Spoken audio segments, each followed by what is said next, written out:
este contacto con nuestro diputado, en este caso con el diputado Jorge Enríquez, y tener la posibilidad también de dialogar con él, de poder escuchar muchas de nuestras preguntas, algunas objeciones, algunas cuestiones, y también, ¿por qué no?, porque me lo han planteado dentro de este espacio, la posibilidad de realizar acciones legislativas, si se quiere, es decir, proyectos de ley o cuestiones que tengan que ver con ello. Esto realmente hay muchas inquietudes al respecto, lo cual sería un complemento muy bueno como para trabajar dando, si se quiere, digamos, algún tipo de inquietud a nuestros representantes como para que ellos, ¿no es cierto?, al mismo tiempo nos tengan en cuenta respecto de nuestros quereres y de nuestras preocupaciones.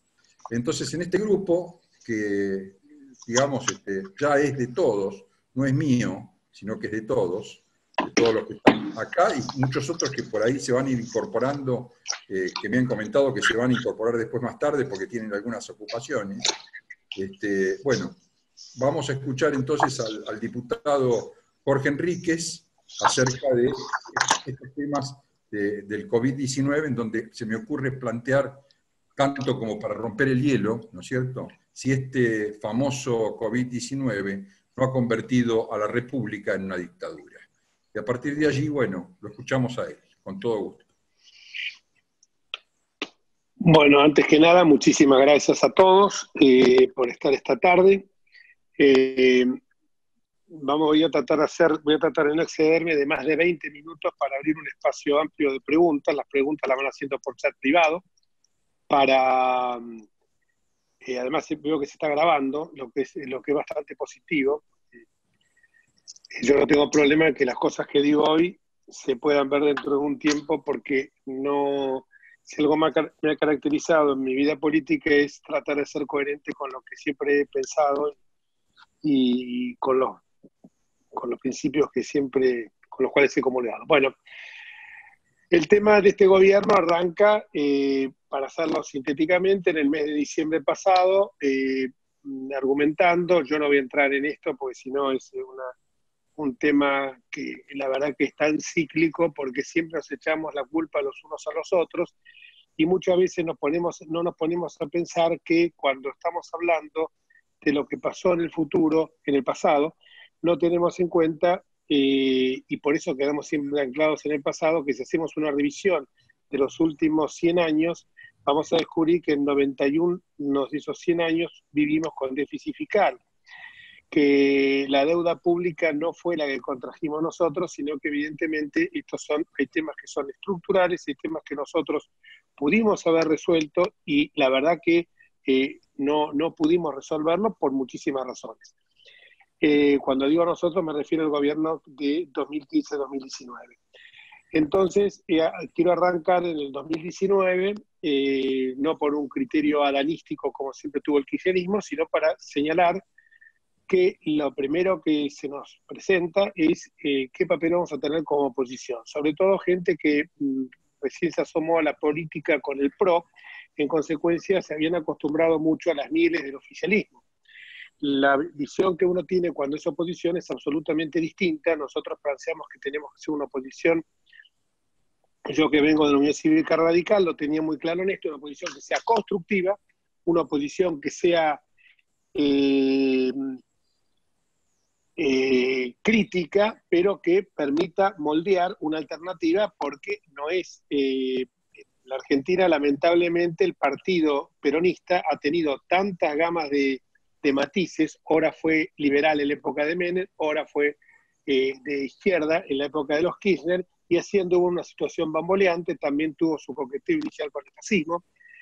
Entonces, nosotros como oposición nos propusimos ser una oposición constructiva pero crítica, que no hubiera desvíos de poder. Lo que primero se nos plantea en clara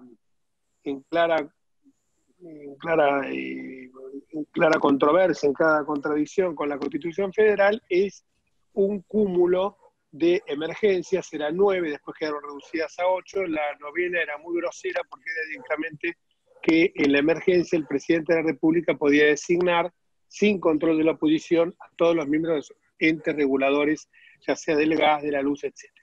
Las 8 emergencias originarias fueron aprobadas, obviamente nosotros no íbamos a dar quórum, finalmente lo dimos por una razón que ya de entrada no dijeran que estábamos poniendo palos en la rueda, pero además porque tenían que jurar varios diputados y nos parecía que estábamos eliminando la representación del pueblo de las distintas provincias.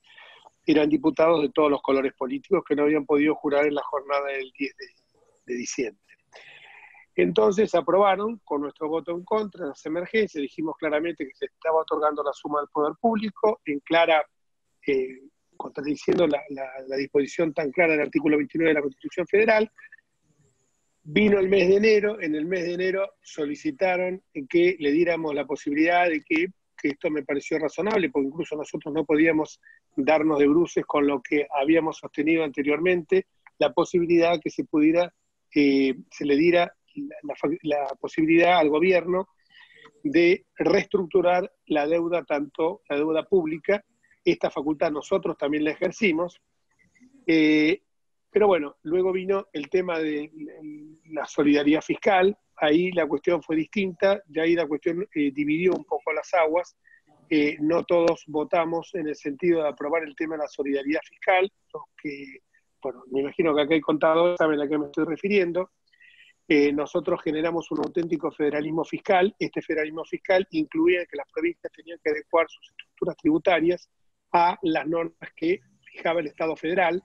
Por eso tuvimos gobiernos ricos provinciales, por eso las provincias que en el 2015 tenían sacando 3 o 4 jurisdicciones, entre la ciudad autónoma, tenían problemas de déficit presupuestario. Nosotros, más allá que la Corte de entrada nos jugó una mala pasada, pero que está dentro de la regla del juego, que fueron los casos San Luis y San Juan, San Luis y Santa Fe, pero estaba dentro de la regla del juego porque nosotros también veníamos diciendo que había que darles a las provincias lo que legítimamente le correspondía por una ley de coparticipación federal que todavía estamos con una deuda, pero que seguimos con una vieja y una pretérita ley. Bueno, así las cosas. Nadie supuso que venía una pandemia, la pandemia que en otros lugares del mundo fue muy dura y es muy dura, en la Argentina tuvo un plus, un bonus, como se dice ahora, que es esta pandemia se sumó a una pandemia anterior que tenía la Argentina. La Argentina es un país sin moneda propia. Los argentinos nos hemos acostumbrado a ahorrar en una moneda extranjera. Los argentinos, y si no, a invertir en ladrillos acá o en el exterior.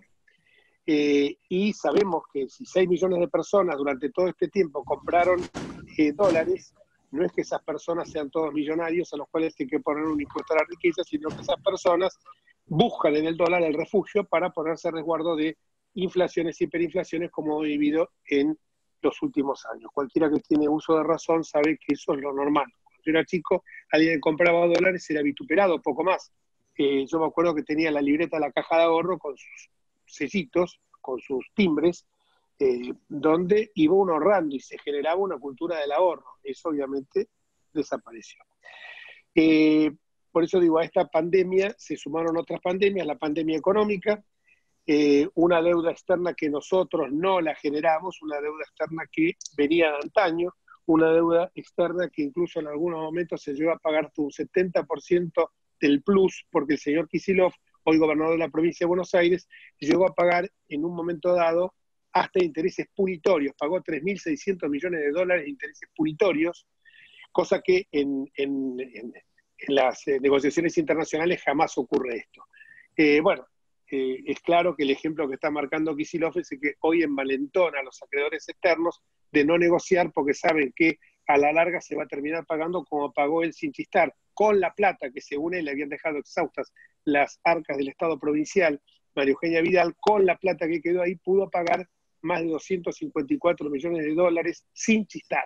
Y tenía la plata garantizada para pagar los sueldos de diciembre y los aguinaldos, cosa que nosotros, pero no quiero volver al pasado, en el 2015 no lo teníamos. Tuvimos que disfrazarnos para poder pagarle a la gente los sueldos en la provincia de Buenos Aires. Dicho esto, cuando aparece esta pandemia, obviamente sobre aquel otro tema que hemos cometido errores, sí, no lo niego, hemos tenido quizás en los 100 días de gobierno iniciales no hicimos lo que había que haber hecho, pensamos que con el gradualismo se podía decir, que se podía avanzar, evidentemente con el gradualismo no se podía hacer mucho más de lo que hicimos, y esto no es una excusa, porque teníamos un gasto social impresionante que sabíamos nosotros que con los niveles de pobreza que teníamos, un 32%, con los niveles de desocupación, un 9%, iba a ser muy difícil a la gente decirle se terminan los planes de trabajar, se terminan la UACHI, se terminan toda la serie de asignaciones que se habían dado. Bueno, yendo al momento en que se produce la pandemia, el gobierno minimiza de entrada la cuestión sanitaria, lo dijo muy claro Ginés González García, a mí me lo dijo personalmente en un restaurante, él estaba en otra mesa en Puerto Madero, yo me acerqué a saludarlo para decirle que veía que en ese momento, estoy hablando febrero, mediados de febrero, que estaba manejando muy bien el tema, y me dijo, haciéndose el canchero, con Pepe Albistur, que estaba en esa mesa, mira, esto no va a llegar nunca a la Argentina porque China queda muy lejos, China queda muy lejos. Esto más acordado, ¿se acuerdan cuando Duhalde dijo, no pensé que el mundo estaba tan interconectado en el 2001? Eso es para que sepamos la clase de dirigentes que la gente vota. Bueno, que la gente somos todos, ¿eh? Yo nunca lo voté, pero me hago cargo de que esto es, que si lo votan a ellos es porque nosotros no hemos hecho bien las cosas. Entonces me dijo, y además la vacuna va a estar para mayo, junio no tenés la vacuna, así que no hay por qué preocuparse. Este desprecio por las consecuencias que podía tener el COVID-19 generó que se despreciara en aquel momento la crisis sanitaria. Se actuó tardíamente, se hizo una cuarentena que es cuareterna, como digo yo, para aplanar la curva. Ahora resulta que la curva era porque nos habían puesto esa situación dramática de que íbamos a tener que optar en las camas, entonces a la gente con mayores posibilidades de morirse la iban a dejar, o sobre todo los mayores, la gente la de nuestra, le iban a dejar un costado y iban a decir, no, mira, respirador para vos no hay, porque en una sociedad hay que proteger a los sectores más jóvenes, que son los que tienen más posibilidades después de producir. Esas cosas yo las escuché como el señor Kreplak, el gobernador de la provincia, el viceministro de la provincia de Buenos Aires, que andaba diciendo que quieren ver cadáveres en las calles, o el señor, el famoso Khan, voy a hablar también de Khan, ese genio que ha aparecido ahí en este gobierno de infectólogos, que nos dice que ¿a qué quieren? Si no quieren aislamiento, ahí tienen la muerte. Esta dicotomía, que el señor Khan, me quiero referir a eso porque me hago cargo de lo que digo, porque el señor Khan tiene paralelamente una organización no gubernamental que provee todo tipo de asesoramiento a la gente para la prevención sanitaria durante el coronavirus, a todas aquellas personas que tienen empresas, que tienen negocios, etcétera. Entonces, bueno, yo veo de que ya acá tan inocente no se es. Sobre todo cuando veo que los infectólogos aparecen atrás de los mandatarios, como parecería que llegamos a una, yo no quiero decir infectadura, pero sí una infectocracia. A estos señores no lo votó nadie. Por lo menos a Fernández hubo un 47% de la gente que lo votó. En realidad lo votó Cristina. Eso es otra historia. Entonces, llegamos a este punto y el gobierno se sintió tremendamente cómodo con el tema de la cuarentena, porque se agarró de la herramienta del artículo 99, inciso tercero de la Constitución Federal, que le permite dictar decretos de urgencia, como todos ustedes saben, acá hay muchos abogados, excepto 4 materias: tributaria, electoral, penal y de partidos políticos. Muy cómodo con esto, intentó extenderle el certificado de función tanto al Poder Legislativo como al Poder Judicial. Con el Poder Legislativo no lo logró, si bien logró de que tanto temor metieron en la gente, tanto temor generaron en la sociedad, que muchos diputados se resistían a que la elección fuera presencial. Algunos de nosotros, que gracias a Dios yo no tengo enfermedades de riesgo, no tengo comorbilidades, pero sí tengo una, que es la edad, 72 años, y no estoy jubilado, ni me pienso jubilar por ahora, Entonces, muchos de ellos decían que no teníamos que sesionar. Entiendo que en el recinto están las bancas muy pegadas, no era el lugar ideal para hacerlo, pero propusimos Teatro Colón, CCK, Teatro General San Martín, incluso para el sentido federal, propusimos que se hiciera en alguna ciudad del interior, como podría ser perfectamente Córdoba, Centro Geográfico de la República. Bueno, se nos dijo que no, que bueno, que había mucha gente que se resistía a esto. Insistimos nosotros, muchos de nosotros, no quiero decir porque entiendo que hay gente que es muy valiosa, muy capaz, muy trabajadora, que lo está haciendo en forma remota y que realmente está asustada. Porque no es chiste cuando te toca. El tipo que estaba, el querido amigo Julio Sachs, sentado en la banca de atrás, va a su provincia, a La Rioja, le detectan coronavirus, no es agradable tener que ir al día siguiente a someterte un hisopado porque estuviste al lado de él. No porque el hisopado, que no es una cosa agradable, porque los cañitos, los hisopos que te meten en la garganta y en la nariz no son justamente agradables, pero dura y segundos, sino porque tenés hasta la noche, hasta que tenés el resultado, tenés la angustia, por más que no tenés síntomas. Por eso digo, las cosas están en su punto, pero también nosotros decimos que si entendemos que hay trabajadores esenciales, los de la sanidad, los de la higiene pública, los de la seguridad, también nosotros somos trabajadores esenciales para la República. Por eso insistimos tanto en que fuera presencial y no remota. Se llegó un mix presencial y remota, con lo cual, si bien no es lo ideal, insisto, permite que podamos trabajar de una manera razonablemente bien y que se pueda mejor son sesiones soft, como digo yo, sesiones muy livianas, muy light, pero que permitieron, por ejemplo, dictar normas como las de la educación remota, como las del teletrabajo, pese a que ahí la del teletrabajo no salió como nosotros hubiéramos preferido. Prueba al canto de ello es que yo casi todos los artículos los voté en disidencia, me abstuve o directamente voté en forma negativa. Normas que inherentes a los beneficios impositivos para aquellos que están en el frente de batalla, por así llamarlo, los médicos por el personal al cual yo me referí, higiene pública, seguridad. Otras normas, como por ejemplo la donación de plasma, no darlo como algo obligatorio, pero en ese momento de los que estaban recuperados y en condiciones de dar plasma eran alrededor de 20.000 o 15.000, mejor dicho, cuando se sancionó la norma, y nos sorprendió que solo 45, lo cual cuando hablamos de la solidaridad del pueblo argentino, esa vez es un poco llamativo, pues solamente 45 se habían ofrecido y habían donado plasma. Digo, es un poco relativo porque parece que la solidaridad nuestra se muestra muchas veces en los actos de caridad, pero cuando hay que poner el cuerpo, como puede ser esto, no se vio reflejada, lo cual me sorprendió bastante. Esto es un comentario que hago al margen. Bueno, al Poder Judicial sí le extendió el certificado de función, a mi juicio, pese a que trabaja en la Ciudad de Buenos Aires. Me consta que la parte, el fuero penal contravencional y de faltas está trabajando, me consta porque veo a la gente del Ministerio Público Fiscal, donde yo me desempeñé hasta diciembre del año pasado, perdón, del año pasado, si no va a decir que estoy ejerciendo 2 cargos simultáneamente hasta que asumí como diputado. Están trabajando, los juzgados están trabajando, bueno, pero no ocurre lo mismo a nivel nacional. A nivel nacional, nosotros hemos iniciado denuncias. Cuando hablo de nivel nacional me refiero, entiéndase, al nacional ordinario y al nacional propiamente dicho, o sea, al federal. Hemos iniciado algunas denuncias en el fuero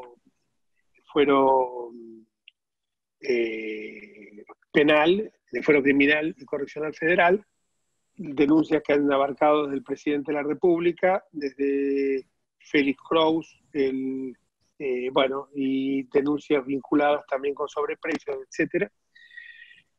Pero para ser más concreto, porque si no estoy yéndome un poco por las ramas, les quería señalar que, bueno, el presidente se ha sentido muy conforme con esto. Claro, cuando tiene que avanzar con normas tributarias como el malhadado impuesto a la riqueza, o cuando quiere avanzar en una moratoria, tiene necesidad de recurrir al Congreso. Por eso es, y yo entiendo que en una democracia gobierno y oposición tienen que dialogar, pero a veces cuando veo el acto de ayer digo, espero que no sea para la foto del presidente sentado con Máximo Kirchner y con Sergio Massa, y los demás viéndolo por televisión. No me importa que sea presencial o no sea presencial, pero lo que me refiero es que no termine siendo una foto que sea la tapa del diario de hoy, sino que sea algo mucho más profundo, que podamos avanzar en acuerdos que nos permitan solucionar la pospandemia. Nosotros ya estamos trabajando en eso. Yo tengo todo el catálogo de los 7 paquetes de normas que hemos elaborado, más de 1000 proyectos como en este tiempo. En esto quiero no hacer una defensa corporativa, pero quiero decirles que así como entendíamos nosotros que había trabajadores esenciales, entendemos que nosotros somos un servicio esencial para la República. Porque además, cuando se hablaba del tema presencial, yo decía siempre, si la cajera de un supermercado va a trabajar todos los días, porque si no, no cobra, me parece que nosotros que somos uno de los 18 millones de afortunados que a fin de mes tenemos un cheque estatal, tenemos que ir a trabajar.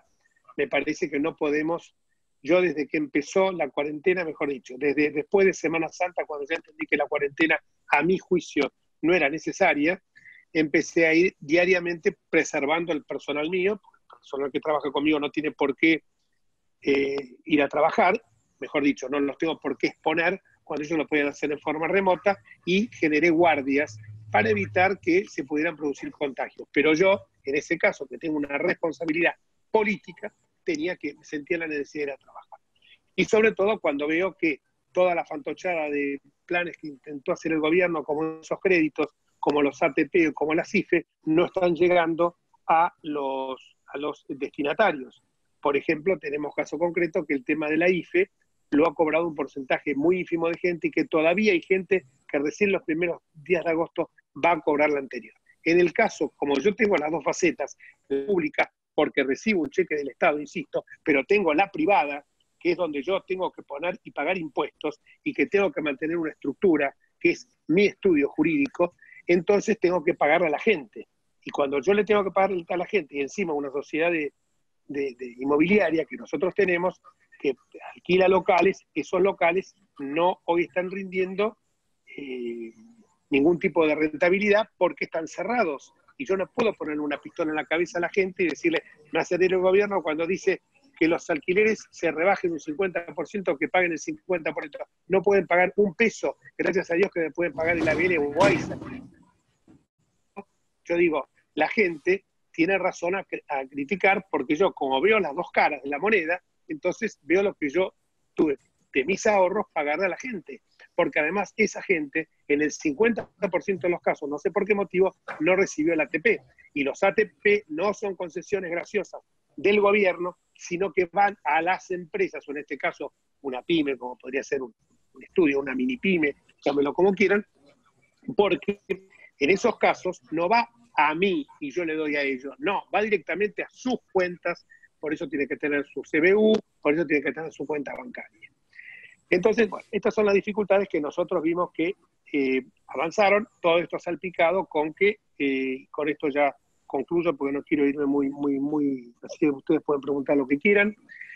Todo esto salpicado con un gobierno que la gente creyó que era bifronte. El gobierno de ninguna manera es bifronte. La que gobierna se llama Cristina Fernández de Kirchner. Yo lo dije apenas, no porque sea autorreferencial, por Dios, creo que lo vimos todos, cuando lo designó a dedo a Cristina Fernández Alberto, era claramente que Alberto, que nunca había sido un líder político, fue compañero mío 4 años en la legislatura, yo tenía una buena relación, respeto por él, pero claro, después de todas las diatribas que había pronunciado y los epítetos infamantes que había pronunciado, infamantes, pero realmente con un brutal acidez, ¿no? Hacia Cristina Fernández, me sorprendió que eso ocurriera. Dije, acá, evidentemente, y lo puse en un Twitter, revisen la cuenta en el mes de mayo del año pasado, dije, esto es el revival, es un déjà vu de Campo en el gobierno anterior al poder, año 73. Y así fue. Hicieron un pacto en aquel momento que era, vos tenés que garantizar la impunidad mía, la de mis hijos y la de mis acólitos. Los acólitos se llaman los que ya no están en este mundo, Muñoz, no creo que Muñoz haya fallecido, los que ya no están en esta tierra, y por supuesto los pesados, que son Lázaro Báez, Cristóbal López, Josecito López no lo han dejado a la vera del camino, pobre José López. Revoleaba bolsos y lo dejaron a la vera del camino. Fabián de Sousa, bueno, todos los que generaron esa máquina de latrocinio que hicieron sobre el Estado argentino con la máquina de la obra pública. Quiero aclarar acá que cuando hablamos de la maquinaria siniestra de la obra pública, de las licitaciones escandalosas que se hicieron, hay una concupiscencia del sector privado.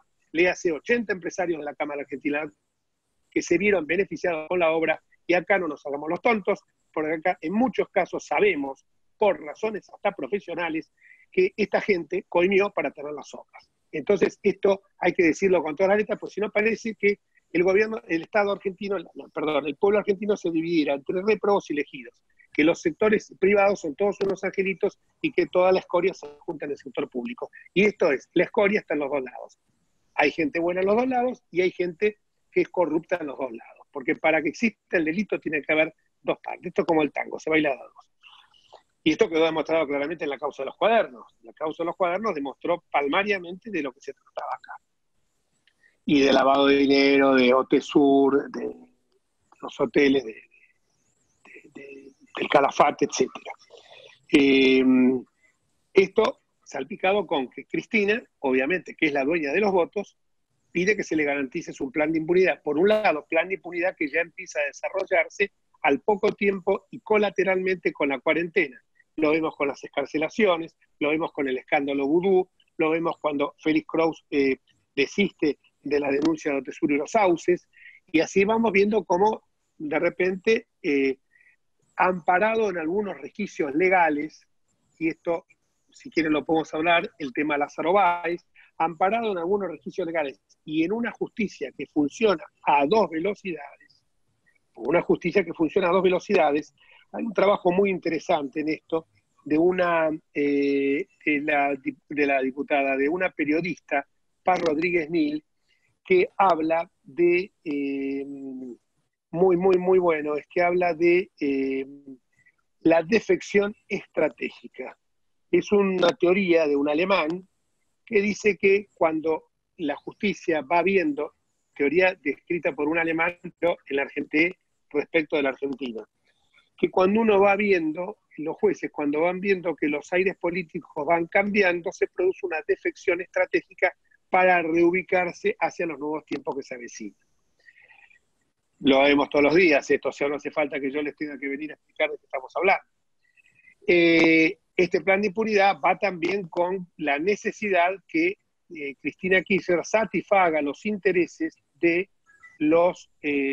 aquellos que la llevaron de los dueños de los votos, por así decirlo, que son los varones del conurbano bonaerense, en muchos casos, con tal de no perder sus privilegios feudales eternos, se inclinan la cerviz ante la cámpora. Hay casos que les puedo relatar muy concretos, como el del intendente de José C. Paz, Ishi, y entonces, bueno, es la cámpora la que está dándole, y el Instituto Patria, que es el think tank de la usina cerebral de la cámpora, que son los que están yendo hacia una suerte de, que lo vienen repitiendo el primer día, que con esto no se sale con menos estados, sino que se sale con más estados, denostando la democracia neoliberal, que siempre vieron como que la democracia liberal es un prejuicio burgués, y entonces están avanzando hacia un terreno que sabemos que, como pasó en muchas partes del mundo, o está pasando, yo lo digo permanentemente y con esto concluyo, hay un pensador, historiador israelí, Harari, que dice claramente cuáles son los dos ejes que trae la pandemia. Por un lado, la posibilidad que los gobiernos se vuelvan más autoritarios y tengan un desliz hacia dictaduras blandas, mejor dicho, dictaduras, pero dictaduras blancas, o sea, sin necesidad de apelar un golpe militar, y que con estas herramientas excepcionales que le permiten conculcar libertades públicas puedan avanzar sobre los derechos individuales. esto lo veo muy claramente en algunos lugares del mundo, sin llegar a China, podemos verlo en algunas democracias pseudo-democracias europeas, como puede ser la Hungría de Orbán, o como puede ser, digo, democracias porque son fantochadas de elecciones, o como puede ser la Rusia de Putin. Pero también lo estamos viendo claramente en América Latina con el caso más palmario que es el nuestro. Y todo esto también se ha sonado con un presidente que trata por momentos de tratar de ser él. El modelo de Alberto Fernández, más allá que se inició en un partido de centro-derecha por ser piadoso como era el Movimiento Nacionalista Constitucional, fue avanzando hacia formas mucho más, incluso formó parte de la lista de Cavallo Vélez, no nos olvidemos eso. Fue diputado conmigo, yo fui por la Unión Cívica Radical, y él fue por la lista de Cavallo Vélez. No sé si está acá porque no lo veo, porque la pantalla del iPad no me lo permite, pero seguramente debe estar una compañera mía en aquel momento, que es Irma Hersh, la diputada Irma Hersh, que ahí está, la estoy viendo, la Irma, que ella puede dar fe de esto, que entró por la lista de Cavallo Vélez. De este salto que tuvo Fernández, él era un admirador cuando hablaba conmigo, hablaba mucho conmigo también una chica que yo le saco el sombrero porque, bueno, hoy está totalmente cooptada, o mejor dicho, le han rodeado la colina, que es la ministra de Justicia, Marcela Lozardo, que es del riñón de Alberto. Él pensaba siempre con una democracia, con una socialdemocracia, con una forma de gobierno así muy... estos modelos que implementó primero Felipe González y que después se extendieron en América Latina, con Ovidio Laos, con Bachelet, una forma propia de Alfonsín, era proclive con diferencia de matices, porque el pensamiento de Alfonsín no era exactamente de un socialdemócrata, sino que era un pensamiento, para mí, que superaba eso y trataba de buscar, como decía él siempre, comunes denominadores que permitieran un modelo, bueno, más hacia lo que es el radicalismo, ¿no? Que yo no lo encasillaría en una socialdemocracia, sino que lo vería con una forma a lo mejor distinta de democracia social. Es una diferencia de matices que es para explicarlo más detalladamente en alguna otra oportunidad. Pero a lo que voy es a que este es el modelo que muchos países están aceptando y otros, que es el que creo que nosotros tenemos que resistir, y tenemos que ir más al modelo que creo que va a imponer la sociedad, va a imponer la gente, que es el empoderamiento de la gente. Lo vimos claramente con los cacerolazos ante las cancelaciones colectivas, lo volvimos a ver cuando fue el caso Vicentín, una confiscación escandalosa, y lo volvimos a ver recientemente con el caso de la última manifestación, que no solamente abarcó un tema como podía ser puntual en el caso de Vicentín, o también en el caso de las excarcelaciones, que se podía también esto meter el tema vudú, sino que cuando yo estuve en el Obelisco y caminé por allí, vi que ya era el tema del agotamiento por el cansancio de la cuarentena, el agotamiento, el hecho de no poder trabajar, porque el monotributista y el cuentaprovista, si no labura, no morfa, el tema de la pérdida de libertades individuales, el peligroso deslizamiento que tenemos hacia modelos de Venezuela, o sin ir más lejos, como digo yo, tomar el modelo santacruceño, tomar el modelo formoseño, que es a lo mejor la variante telúrica de lo que sería el modelo venezolano. Creo que la gente está comprendiendo, porque la gente entendió muy bien durante el kirchnerismo de cuando se movilizaba, caso Nisman, caso Campagnoli, cuando a la calle lograba sus objetivos. Tan logrados sus objetivos ante dirigentes que no son estadistas como Fernández, sino que son simples gerentes, siempre al servicio del mandamás de turno, tanto lo logran que Fernández ha confesado algo que yo, pero antes de confesar eso renuncio, decir, y yo vi que lo de Vicentín venía bien, pero cuando vi que la gente salió a la calle a insultar y las encuestas no me favorecían, di marcha atrás. Esto me parece que revela que estamos ante un presidente que no maneja él, que lo manejan de atrás, un presidente que realmente está conduciendo un barco que no sabe para dónde va. Pero en ese barco estamos todos. y como en ese barco estamos todos, es la obligación nuestra como oposición tratar que ese barco no naufrague y que podamos ver en la medida de nuestras posibilidades cómo podemos girar el rumbo. Cuando digo a la medida de nuestras posibilidades, sé que hay mucha gente que puede estar desencantada con que me dice, ¿pero qué hace la oposición? Bueno, la oposición hace todo lo que nosotros podemos con el 41% de los votos que tenemos. Gracias a Dios hubo una campaña, que esto se lo debemos al presidente Macri, se lo debemos a Hernán Lombardi, se lo debemos a Miguel Ángel Pichetto, que fue la escalada, y también por supuesto a Alfredo Cornejo, la escalada que se produjo entre las elecciones de agosto y las de diciembre, y las de octubre. ¿Por qué? Porque si de aquel magro 31%, 32% que habíamos sacado lo hubiéramos mantenido en diciembre, hoy estábamos en la puerta, créanmelo, de la reforma constitucional. No hay duda. 9 diputados hubieran venido menos para este lado, 9 diputados hubieran venido más para allá. Por lo menos eso, y eso se pudo hacer gracias a que Macri comprendió, y gracias a estos amigos que se le hicieron comprender, y creo que él lo entendió y además quedó fascinado con esa marcha federal, comprendió que la gente, que las redes sociales pueden ser muy útiles, pero que el trato diario con la gente, no a través de esta pantallita, sino vernos la cara frente a frente, que nos podamos mirar en los ojos, y no como yo que esté mirando la cámara y hay un momento que me aburro porque me estoy mirando a mí y a 3 o 4 personas, sino que podamos mirarnos a los ojos y poder generar un debate tete a tete.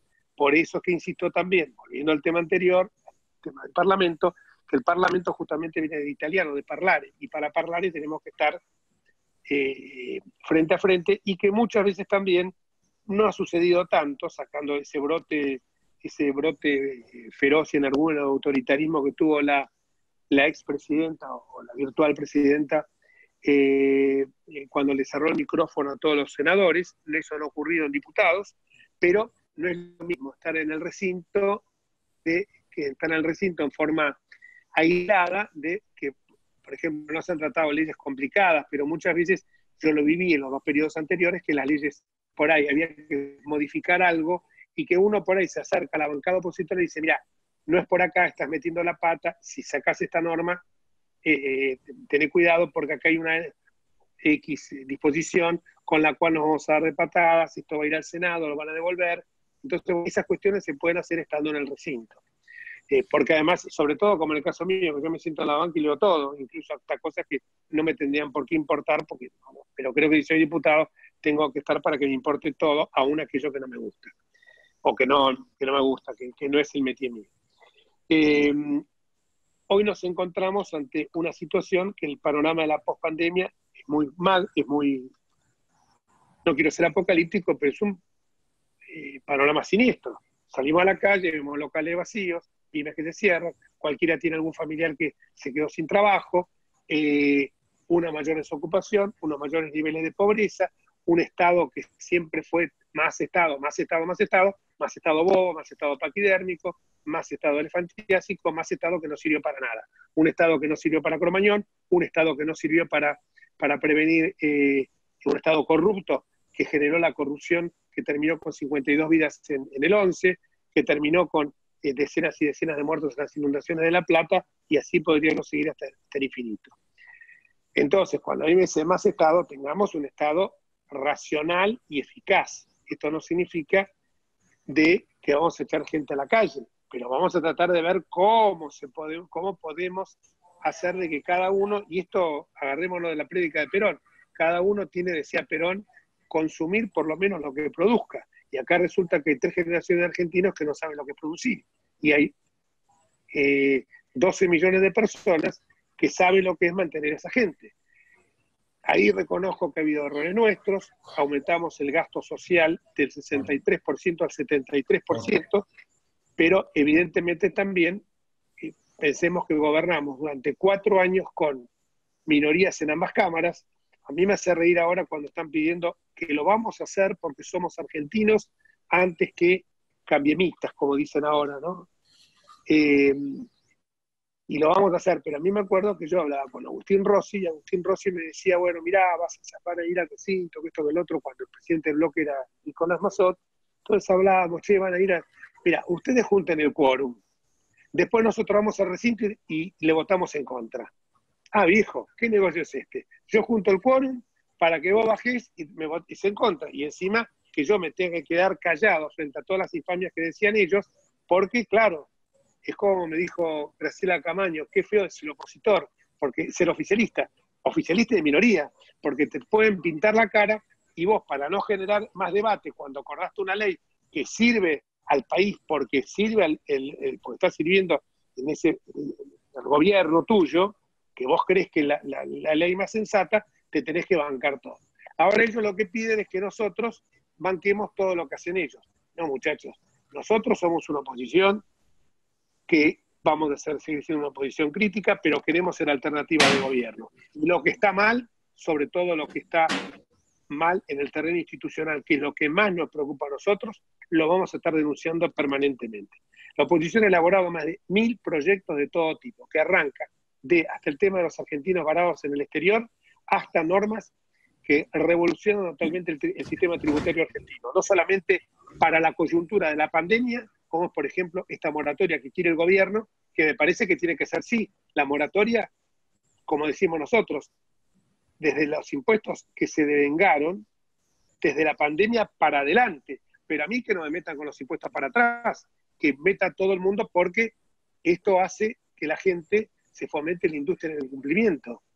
Porque total la gente dice, y lo hemos visto a lo largo de nuestra vida, no pagues total, en cualquier momento sacan una moratoria porque el Estado necesita recaudar. Entonces me parece que nosotros vamos por otro camino. De acá para atrás, inflexible. Para atrás, inflexible con los combustibles y las apuestas. Los señores que son los ares del juego en la Argentina y los señores que manejan las distribuidoras, como es el caso de Cristóbal López, que justamente están los dos negocios con su socio Fabián de Sousa, esos señores no pueden verse beneficiados. Primero, porque son empresas que están concursadas. Y en segundo lugar, que es tanto más importante, es porque ellos debieron automáticamente, porque están incurriendo en un tipo penal, porque ellos eran agentes de retención. En el momento que yo apuesto, cargo 1 litro de nafta en mi auto, en ese momento se devenga el impuesto y se tiene que percibir. No es que en ese momento yo después lo devengo y lo puedo hacer cuando se me da la gana. No, en ese mismo momento lo tengo que hacer, porque si no estoy incurriendo en una estafa al Estado. Porque ya, esto me parece que es de manual.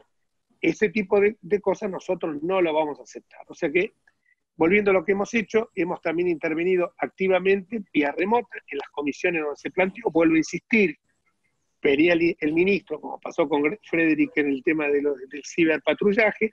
Yo le hice la pregunta, que eso me parecía que era orwelliano, que era como Gran Hermano, que era a ocultar el humor social y no estar viendo lo que pensaba la gente, que eso era estar conculcando la libertad de expresión.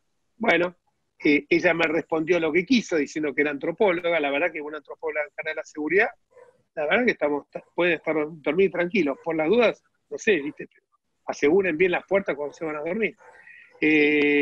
Entonces, cuando veo esto, no hay una posibilidad de una repregunta, digo, bueno, el sistema no es lo ideal, pero ante esto, y sobre todo, repito, ante una enormísima cantidad de diputados que dicen yo no puedo ir porque tengo diabetes, porque tengo insuficiencia hepática, porque soy mayor de edad, etcétera, etcétera, yo no los puedo compelir. Y bueno, y hemos tratado de funcionar, estamos funcionando de esta manera. Vamos a ver ahora las nuevas disposiciones que se sucedan. Hemos logrado, bueno, ese es un camino, el haber presentado la cantidad de proyectos, créanmelo que muchos de nosotros están trabajando. Yo desde que empezó la cuarentena hasta ahora, no solamente con el tema de los Zoom, que yo he hecho casi un centenar de Zoom, el otro día estábamos haciendo la cuenta con colaboradores y decíamos que habíamos llegado como a 15.000 personas.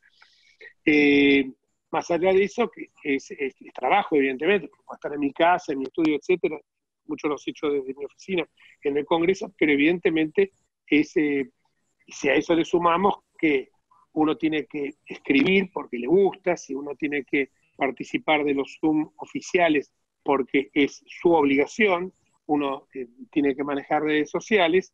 Yo he trabajado más en este año, en estos 6 meses, que en los dos periodos anteriores, primero porque también en los 2 periodos anteriores el hacer oficialismo era mucho consensuado con el oficialismo en los proyectos que uno presentaba. El primer año se lo devoró directamente el tema de la interrupción legal del embarazo, del aborto, el primer año de mi gestión, ¿no? Y el segundo año ya prácticamente cuando uno pisa la arena electoral se complica bastante poder sesionar correctamente y sobre todo porque ellos se encargaron permanentemente de ponernos el palo en la rueda. Quedaron muchas cosas para hablar, pero abramos el espacio de preguntas. Gracias por aguantarme. Bárbaro. Muchas gracias, Jorge. Jorge y Horacio. Bueno, la verdad que es un grupo muy activo y nos han acercado muchas preguntas. Más de una, por cierto, cada persona. Te acerco, Jorge, la primera pregunta, que es de Carlos Juan Frolic. Carlos te quiere preguntar qué posibilidad ves que dentro de la oposición Juntos por el Cambio se termine con la grieta interna. Y esto más que nada basado en que, parafraseando a José Hernández, en el Martín Fierro, los hermanos sean unidos como ley primera. Eso, la ley primera, tengan unión verdadera, porque si no nos devoran los de afuera. Gracias, Carlos. No, la hice completa, la quería hacer completa, sobre todo porque aparte uno hace ejercicio de memoria. Quería decir que yo no veo grieta dentro de Juntos por el Cambio, yo veo que son visiones distintas, que es saludable que tengamos visiones distintas, porque creo que, yo siempre digo que lo importante en una democracia no es eliminar diferencias, sino armonizar contradicciones. Creo en la unidad en la diversidad, creo que todos tenemos visiones diferentes en algunos temas, pero tenemos un común denominador que es, primero, una visión del Estado, un rol del Estado que no sea el Estado exclusivamente un Estado con un sentido, si ustedes quieren llamarlo, una suerte de capitalismo renano, un capitalismo al estilo de lo que vemos cuando digo renano, porque estoy mirando el ejemplo de Alemania, el ejemplo de lo que es un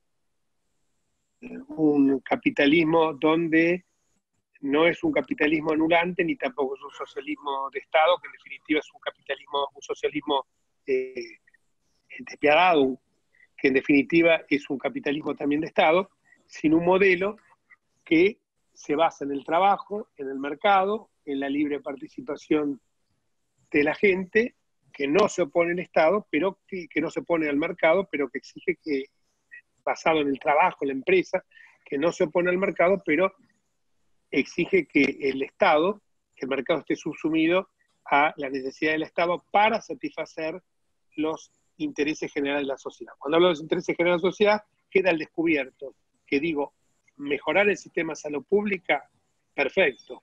Mejorar el sistema educativo, que estamos años luz de la época de los años 30, de los años 40, de los años 60. Mira a dónde me voy.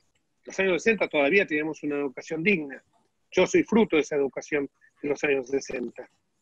De un colegio como el Nacional de Buenos Aires, de una universidad como la UBA, que todavía sigue siendo excelencia, pero no tiene la excelencia de aquel entonces, porque aparte había una libertad de ideas absoluta, no era que se tenía que someter a un dogma para ser un profesor de la facultad. Hoy afortunadamente conserva esa libertad de cátedra también, pero amenguada por diferentes circunstancias, sobre todo está muy amenguada en lo que son materias vinculadas con el derecho penal.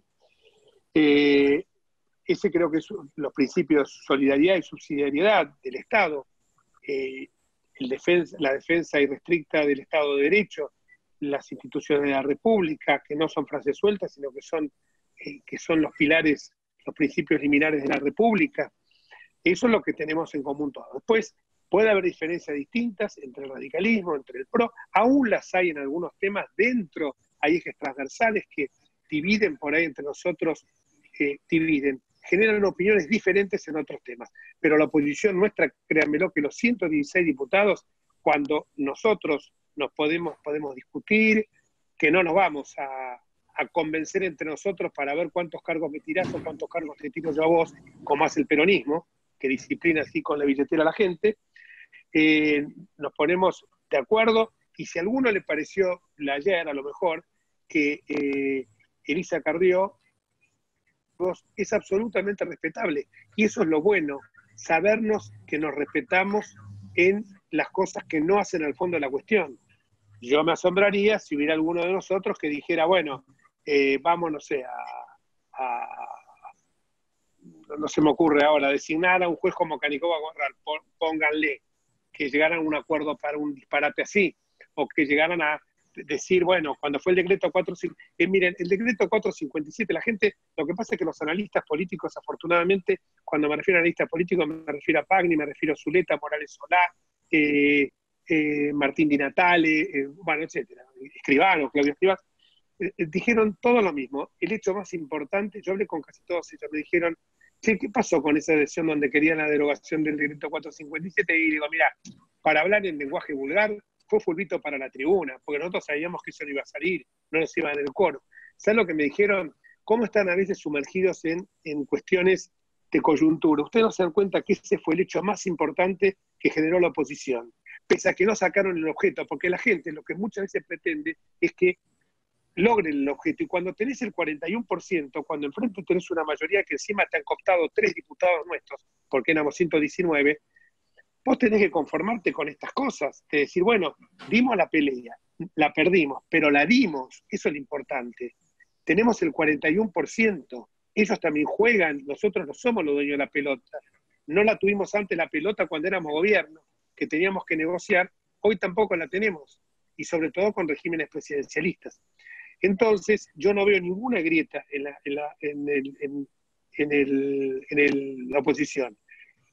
Sí, obviamente, cada uno tiene funciones distintas. Horacio Rodríguez Larreta, Gerardo, Rodi Suárez y Gustavo Valdés son gobernadores de 4 distritos donde tienen que gobernar para porteños, para jujeños, para mendocinos y para correntinos, de cualquier color político que ellos sean. A ellos no los pusieron para hacer oposición, a ellos los pusieron para gobernar, y para gobernar ellos tienen que consensuar con otras fuerzas políticas, sobre todo en un país donde hemos vuelto a un hiperpresidencialismo desbocado y hemos abolido el federalismo fiscal. Entonces ellos en eso se tienen que manejar con una prudencia, con racionalidad, porque gobiernan para todos. Distinto en mi caso, mi caso y mis 115 compañeros de bancada, que nosotros nos pusieron para tener un rol opositor en un cuerpo parlamentario. Entonces mi situación es distinta. Puedo ser mucho más liviano en algunos conceptos, puedo ser mucho más crítico, puedo iniciar acciones judiciales penales contra el propio presidente de la República cuando se extradita en el 457 como hizo en el DNU y le iniciamos una acción penal por abuso de autoridad 248 del Código Penal. Entonces, en esos casos sí lo puedo hacer. Pero si yo tuviera responsabilidad de gobierno, tendría que ser más cuidadoso, porque yo tengo, y no me gusta la palabra cuidado porque yo no cuido a nadie, pero sí tendría que ser más abarcativo, pensar que estoy gobernando para todos, para los que me votaron y para los que no me votaron. Obviamente, yo me debo a los que nos votaron a nosotros, porque los que nos votaron los otros tenían otra opción. Y creo que queda claro cuando uno tiene función de gobierno ejecutivo, porque el gobierno somos todos, y cuando uno tiene una función de gobierno parlamentario. Por eso creo que nosotros fuimos una coalición parlamentaria exitosa en el primer periodo. Fuimos una coalición parlamentaria exitosa, que la verdad que cuando llegamos al gobierno, evidentemente 4 años fueron insuficientes para torcer deformaciones estructurales que venían de antaño. Pero dejamos sentadas bases, eso sí, superávit comercial, superávit energético, superávit primario, tipo de cambio competitivo, y bajamos el déficit fiscal del 6% al 0,5%. Recibimos menos 6.000 millones de dólares, dejamos un banco central con alrededor de 40.000 millones de dólares. Entonces, creo, falló la parte micro, exactamente, lo entiendo perfectamente. Quizá nos equivocamos con los cuadros tarifarios, seguro que sí. Quizá cometimos errores, no lo discuto. Pero también cometimos aparte errores porque estaban en nuestro ADN. Nosotros no queríamos el látigo y la chiquera, el burro y la zanahoria, como lo hacen ellos a nivel federal con las provincias y a niveles provinciales con los municipios. Nosotros queríamos un auténtico federalismo fiscal, por eso terminamos bajando el empleo público en la nación, que aumentó correlativamente en las provincias, y por eso también terminamos siendo con un Estado federal pobre y provincias ricas. Por eso quédese tranquilo que ese 41% no se va a fracturar por muchos motivos. Uno, que para mí es el esencial, esto que yo estuve hablando, que yo no veo la grieta, no la veo en mis compañeros, tengo los chats donde ustedes ven que un diputado de cualquier sector político presenta un proyecto y enseguida estamos todos acompañándolo sin fijarnos si este viene del radicalismo, del PRO, de la coalición cívica. Lo que sí nos quieren es fracturar desde el gobierno nacional. Y además, porque como decía Borges, eso no es, eso es lo secundario, no nos une a lo mejor el amor, pero sí nos une el espanto. Pero créanme lo que en este caso nos une el amor y puede ser muy lejano el espanto. Gracias, Jorge. Ahora te acerco una pregunta del doctor Maximiliano Walker. Maximiliano te pregunta, ¿cuál será el rol de la oposición en el tratamiento parlamentario de la ley de moratoria fiscal? En su caso, ¿no crees conveniente que la... Perdóname. ¿Jorge? Sí, seguí. Dale. En su caso, ¿no crees conveniente que las obligaciones fiscales que eventualmente se incluyan sean las que contengan vencimiento mientras dure el aislamiento social? Esto, según se expresa en el proyecto, que las obligaciones fiscales serán las vencidas hasta el 30 de junio de 2020. Y algo que también nos agrega Maximiliano es que una alternativa, él considera que podría ser la capitalización de la AFIP en acciones o cuotas partes de las sociedades en la proporción de la deuda fiscal con el patrimonio de las mismas. ¿Qué opinas al respecto? Bueno, el primer tema de la moratoria creo que lo aclaré. Yo creo que la moratoria tiene que ser las ex post pandemia, las ex antes no. No tiene que abarcar ni el juego ni la venta del expendio de combustibles, porque lo que yo ya dije, ni tampoco vamos a votar. Esas son las dos cosas que no vamos a votar, ni tampoco la tercera, que es la de empresas concursadas. La segunda parte que me dijiste, la primera está respondida, ¿no? No, disculpen, pero como vi que le estaba viendo justo que hoy aumentó el caso de coronavirus y 65 muertes en las últimas 24 horas y 3.645 nuevos casos, se me fue para el lado ese. La primera está contestada, la segunda era algo de la transformación de deuda fiscal en acciones. Era una alternativa que él proponía, era que una alternativa a la moratoria sería la capitalización de la AFIP en acciones o cuotas partes de las sociedades en la proporción de la deuda fiscal con el patrimonio de las mismas. No, yo eso lo veo muy peligroso, porque eso lo veo muy peligroso, porque eso significa que el Estado se empieza a dominar de empresas. Eso es lo que se trató de hacer con el caso Vicentín. Eso lo veo sumamente peligroso. Ese es el modelo que quiso hacer con Vicentín, que iba a abarcar primero el control del mercado de granos, para que no era solo el control del mercado de granos, porque estos tenían ancado también el tema de YPF Agro. Ojo que es un tema complicado, porque ya de ahí pasábamos al tema de los biocombustibles. O sea, YPF Agro, ¿qué es lo que hace? Hace el acopio de los granos del productor y a cambio, ¿qué hace? Seguros de protección de cosecha, le da combustible, le da créditos para maquinarias y para todo tipo de móviles. Que eso a mí me parece sumamente peligroso. Lo que hay que generar es un modelo como pasó hace unos años, que yo recuerdo, lo estuve estudiando en estos días, pero parece que son tantas cosas que le vienen a uno, que es el caso Tabacal.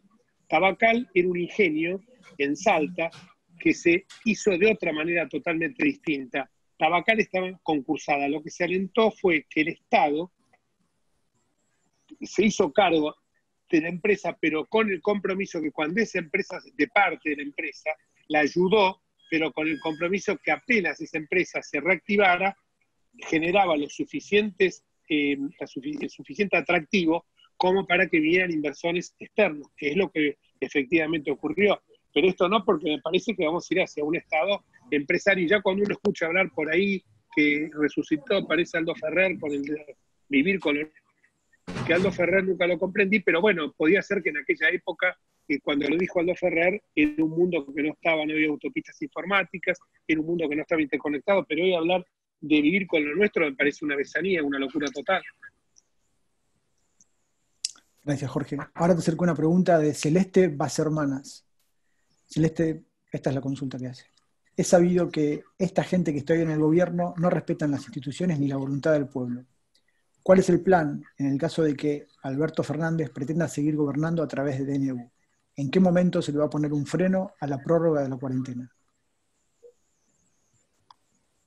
Eh, yo creo que la prórroga de la cuarentena ya le está poniendo freno a la gente. Si la cuarentena se flexibiliza con estos números y todo, es porque evidentemente saben de que es imposible cumplir con una cuarentena rigurosa. Yo creo que acá hay que apelar mucho, como hizo el Uruguay, a la responsabilidad individual. Hay que hacer mucho, como hizo el Uruguay, y Paraguay también, la responsabilidad individual y colectiva. Yo creo que esto no se va a poder postergar mucho en el tiempo, porque aparte tiene normas que ser fulminadas de inconstitucionales si las sancionan, si se atreven a sancionarla, como podría ser la norma perdón, porque se me está quedando sin batería en la tablet, y como podría ser la norma del impuesto malhadado, del impuesto a la riqueza, y también el tema de las moratorias. Eso no lo van a poder sacar. Es más, seguimos sin presupuesto, con un decreto 457 que delegaba la modificación, la reasignación de las partidas presupuestarias en un jefe de gabinete que no fue elegido por la gente, sino puesto por el presidente de la República.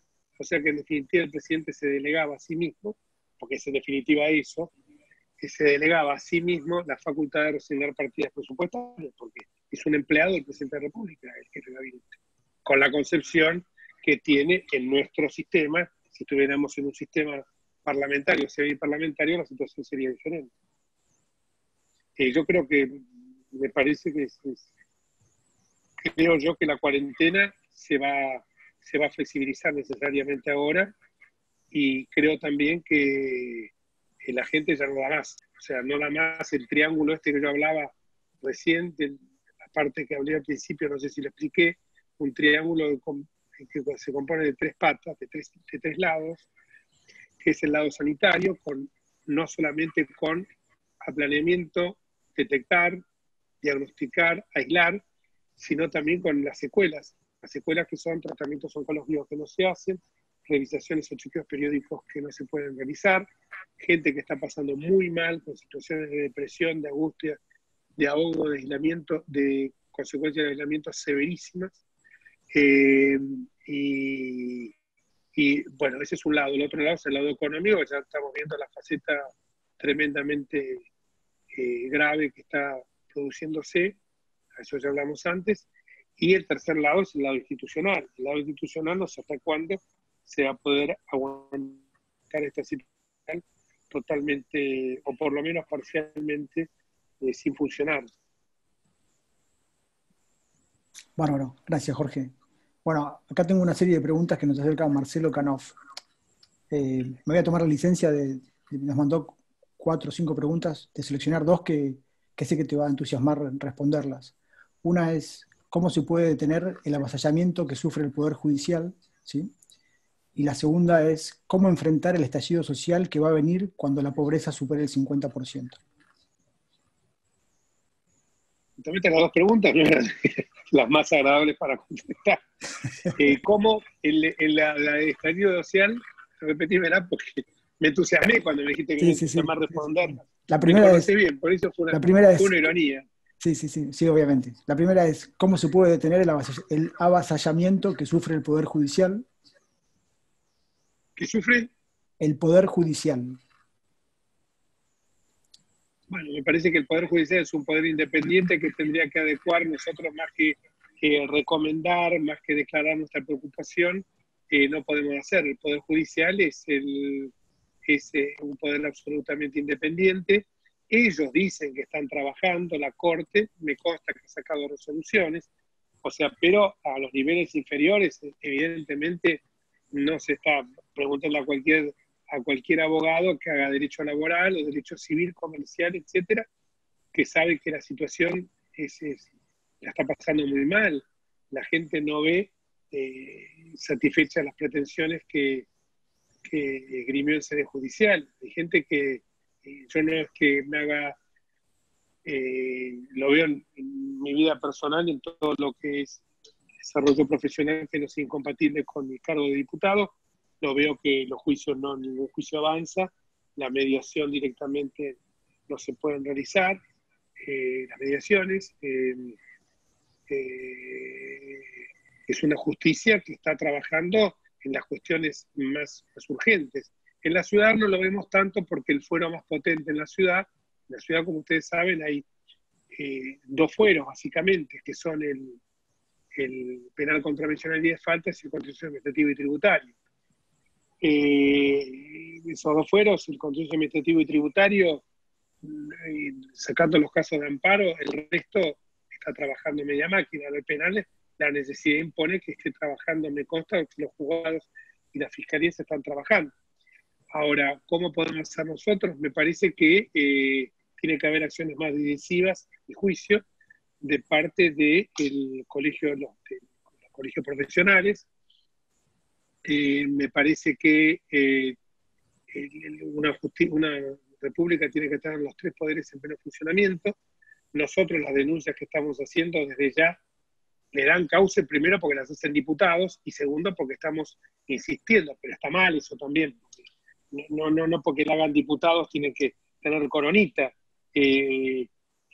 Son sensibles al poder también, ¿no? O sea que son denuncias, en algunos casos la desestimaron, una denuncia contra Graciela Peñafort, creo que estuvo bien desestimada, porque estábamos rozando ya con Graciela Peñafort la libertad de expresión de ella, tuvo una expresión poco feliz respecto de la Corte, pero bueno, más infelices son las declaraciones de Rodolfo Tailade, y sin embargo no le puede ser. Yo le pedí la expulsión hace 2 años de Tailade y ahí murió. Al no tener los votos, obviamente eso no prospera. Pedí la expulsión de Tailade porque había ofendido a jueces y a fiscales, a Bonadío, a Stornelli, a Ple, a Marijuán. Me pareció una ofensa como los trató, pero bueno, eso no prosperó. Pero creo que el Poder Judicial tiene que... Me imagino que ahora no habrá feria, ¿no? Porque por ahí escuché que iba a haber feria. La ciudad hubo una tira, pero el Consejo de la Magistratura parece que iba a sacar una resolución y quedaba suspendida la feria. Y la otra pregunta era el estallido social. Bueno, esperemos que no ocurra. Esperemos que no ocurra y esperemos que haya sensatez. Por eso nosotros nos tenemos que manejar con responsabilidad, por eso no atizamos el fuego. Pero obviamente las cosas cuando están mal nosotros lo decimos, pero la gente dentro de todo se ha movilizado. Las movilizaciones que hubo, las 3 que hubo hasta ahora, muchos han estado, Horacio estuvo en muchas de ellas también, en todas, yo estuve también y no vimos violencia.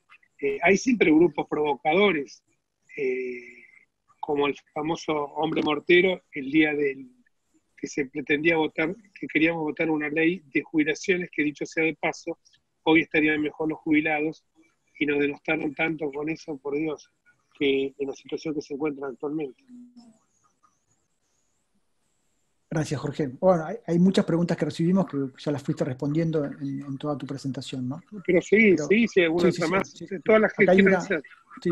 Acá hay una de Sonia Moralejo, ¿sí?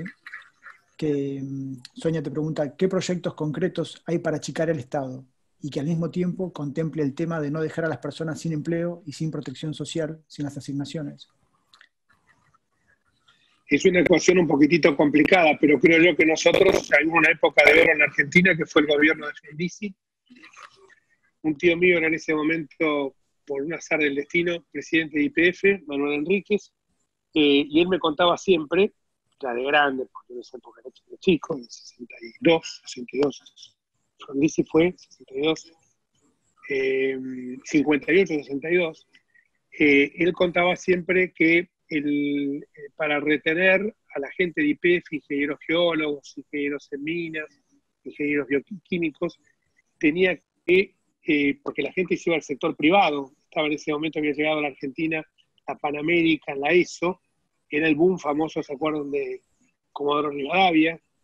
Esa potencia que tenía YPF, bueno, mucha gente se fue al sector privado y él para retenerlos tenía que pagarle más que a la gente que valía, más que el sector privado, porque si no se le iban y se desmantelaba YPF. Esa época, ¿qué es lo que pasó? Se generaron un clima para mí el factor más importante que puede tener una sociedad en la que se debe construir, que es la confianza. Si no hay confianza, no hay posibilidad de que exista crédito. El crédito viene del latín, de credo, credis, credere, y confianza viene de confide, de tener fe. Entonces, si no tenés confianza, no tenés la posibilidad que la gente tenga la voluntad, vea la posibilidad de invertir. Acá tenemos un joven que balbucea cuando habla, que es el gobernador de la provincia de Buenos Aires, que no sé cómo fue el colegio nuestro, porque pasó por las aulas del Nacional Buenos Aires, pero parece que no aprendió mucho. Ese joven un día dijo, cuando era ministro de Economía, que la seguridad jurídica era un concepto horrible. Yo imagínense que tengo 100 pesos hasta 10 millones de dólares, y acá con la bimerticia me está diciendo que la seguridad jurídica es un concepto horrible. Un país que es defaulteador serial, un país que no te paga la deuda, no sé qué vas a venir acá. Por más que me digas, tenemos toda la riqueza del mundo, todos los climas, toda la riqueza, sexta dimensión continental, todo por hacer, ¿y qué voy a venir a poner ahí si me van a expoliar? Entonces creo yo que se pueden hacer cosas, yo creo que hay que ejercer un control más serio. Creo que en el gobierno nuestro no se hizo con los planes trabajar, creo que no se hizo, y eso fue serio. Con la UH tampoco. La UH había que... Yo entiendo que había que hacer un control más efectivo sobre la búsqueda de empleo por la gente, con los planes de vacunación, con los planes de escolaridad. Faltó, creo que yo, y sobre todo que lo estuvieran controlando los punteros, los dirigentes barriales. Eso es muy peligroso, porque los dirigentes barriales eran los que tenían la posibilidad con un botón de subir y bajar a uno. Y de acuerdo a esto también, en todos los casos, por más que algunos hagan los santitos y los buenitos como Grabois, en todos los casos, el puntero barrial, el puntero de las organizaciones sociales, tenía esa factibilidad. Y al tener esa factibilidad, adoctrinaba a la gente y no se buscaban posibilidades laborales. Yo siempre me hago una pregunta. 600.000 venezolanos viven en Argentina. No conozco un solo venezolano que esté sin laburo. Piden el Rappi, todos venezolanos. Llaman ustedes a los lugares donde pueden consumir comida, todos venezolanos. Entonces, yo digo, no, con esto no quiero decir, pero yo les voy a contar una anécdota. Hubo un diputado nuestro que murió ustedes se acordarán, en un incidente en el Congreso, Héctor Olivares, que por una trifulca entre borrachos gitanos lo mataron. Héctor Olivares, pocos días antes de morir, él tenía, parece paradoja por el apellido, tenía olivares. Dice, vos podés creer que yo quiero levantar la cosecha de la oliva, que tiene un lapso temporal muy, muy apretado, muy quieto. Me dice, y ofrezco a la gente, voy a distintos lugares de La Rioja, y ofrezco que vengan a trabajar. Me dice, no, mira, yo voy, pero en negro, porque yo tengo un plan trabajar. Claro, dice, se me sube al árbol para sacar el olivo. Y yo, ¿qué querés? Que se me mata el tipo, tiene un accidente, no tengo un RT, no lo tengo declarado, ¿qué es lo que hago? Entonces me decía Olivares, vos fíjate que me cuesta trabajo conseguir gente que venga a levantar. ¿Quiénes son los que venían? Los bolivianos. ¿Quiénes son los que hacían esto? Porque eso los podían declarar. Y me dice, incluso se me quedaban trabajando 3 o 4 horas más porque yo pagaba el horario de trabajo, pero yo quería seguir trabajando para cobrar por horas. Para levantar la cosecha el año pasado, cuando éramos gobierno todavía, esto lo puede decir muy bien el que fue director de Totó García, que fue el director de Migraciones, que me decía, para levantar la cosecha del corredor fruto-hortícola, esto lo corroboramos con Piqueto, no se conseguía gente para levantar la cosecha. Entonces, claro, 3 generaciones de argentinos que se acostumbran a que ni el padre ni el abuelo trabajaron, es muy complicado. Si a eso le sumamos un país que no ofrece oportunidades de inversión, el tema es difícil.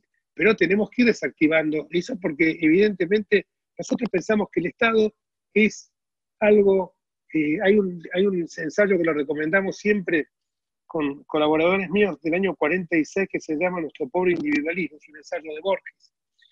Muy interesante, que él habla que el argentino, a diferencia de lo que pasa con el anglosajón o con el europeo, y esto no es porque yo Pues, después cuando uno dice, mirá, le da la espalda, nuestras raíces son esas, muchachos. Nosotros, como decía Borges, no descendemos de los mayas como los incas, ni descendemos de los peruanos descienden de los incas, los mexicanos de los mayas, nosotros descendemos de los barcos. Eso es claro como el agua. O sea, no vengamos con historias raras, respeto a los pueblos originarios, respeto a todo esto, hablemos con... Entonces, porque los construyeron la Argentina fueron ellos, no nos agrupamos ahora. Mi abuela era analfabeta, llegó a la Argentina y cuando se murió dejó 3 propiedades. A ver, chicos, empezó limpiando casas. Mi abuelo era motorman de Anglo, o sea que había posibilidad de laburo, pero te tenías que esperar el alma. Y 2 de los hijos fueron al colegio militar, un colegio militar que era excelso, fíjense ustedes.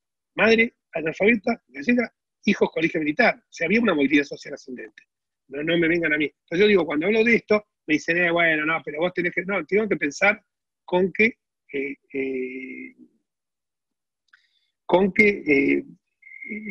las posibilidades pueden existir, pero si la gente recibe todos los meses un subsidio del Estado, ¿viste? En forma permanente y sin que exista un control, porque que cada 3 meses se tenga que presentar ante una oficina de empleo, como es el ejemplo belga, el ejemplo holandés, lo hemos estudiado nosotros hasta el cansancio. El seguro social mientras buscas trabajo, y si no conseguís trabajo, hacés trabajos comunitarios, pero no es posible que el Estado tenga que, porque hay un momento que la gente se cansa de estar pagando impuestos, que encima lo iban denostando. Así que yo creo que es complicado hacer eso, pero lo tenemos que intentar alguna vez, porque llevamos 91 años con déficit fiscal, sobre 100. Entonces, en algún momento tenemos que decir, bueno, muchachos, hay 3 reformas que tenemos que hacer, tributaria, impositiva y laboral. Hagámosla. Hoy le estamos viendo que la laboral se está haciendo solita. ¿Saben cómo está haciendo la laboral? Porque se prohibieron los despidos hasta fin de año. ¿Sí? Están prohibidos hasta fin de año los despidos. Entonces, ¿qué es lo que pasa? El empleado, el obrero, dice, hasta fin de año los despido. Pero el patrón no va a abrir la fábrica ni la pyme. Mi patrón no me va a poder pagar el sueldo. Entonces voy a tener que ir a la cola de un concurso. Voy a cobrar el día del arquero. Entonces prefieren llegar a un acuerdo ahora, amigable, cobrar algo, mucho, poco, lo que sea, y desvincular su relación laboral. Rescindir unilateralmente el contrato. Y esto saben por qué lo sé, no porque lo he escuchado, porque ayer creo que lo contó, escuché a alguien. Lo veo porque yo tengo un hijo mío escribano que está haciendo durante todo este tiempo rescisiones laborales, con todas las formalidades legales, telegrama, todo. Porque claro, y mi hijo le pregunta y dice, no, ¿sabés lo que pasa? Cuando termine esto quebró el patrón, y el patrón no me va a poder pagar. El patrón, el jefe, el dueño de la empresa. No me va a poder pagar. Y como no me va a poder pagar, yo voy a tener que ir a la cola de un concurso. ¿Y cuál va a ser el modelo? ¿El Bauen? ¿Ese es el modelo que nos quiere llevar? Bueno, el Bauen es la antítesis de lo que uno pretende de un Estado moderno.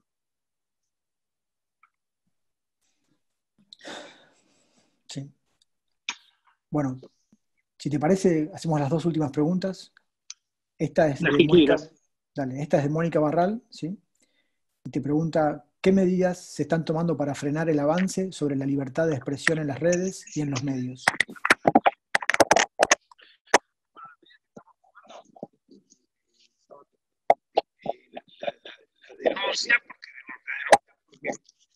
porque empezamos con la oficialización de la política, pero creo que ese es un cliché que se compró muy fácil. No se puede oficializar la política. Entonces, como que no se puede oficializar la política, me cerraste una puerta. Muy bien, ¿qué puerta me dijiste? Pedí informes en el contesta cuando quiere y cómo quiere y le da el color que quiera. Y otro me queda más.